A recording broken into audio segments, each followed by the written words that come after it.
Кочани ќе добие дополнителен паркинг простор овој пат од десната страна на градот по кеот на Револуцијата до булеварот Тодосија Паунов. Имено механизација и градежни работници на компанијата Имако од Гостивар, која го доби тендерот за изградба на новите тротоари, го започна раскупувањето на теренот кај Управата за јавни приходи, каде што е и планирана изградбата на овој паркинг простор. Проектната документација предвидува да се навлезе во тревниот простор како дел од градскиот парк, и тоа во должина од 40 на метри, со што се добиваат 250 метри квадратни простор, односно нови 20 на места за паркирање.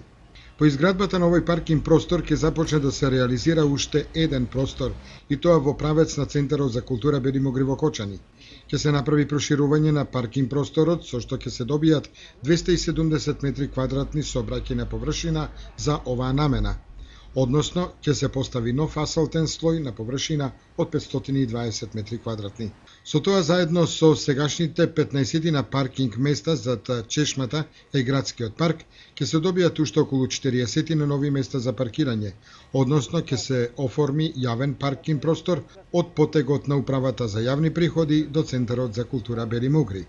За проширувањето и изградбата на паркиралиштата на овој дел од градот, општината од сопствениот буџет издвои над 11.000 евра.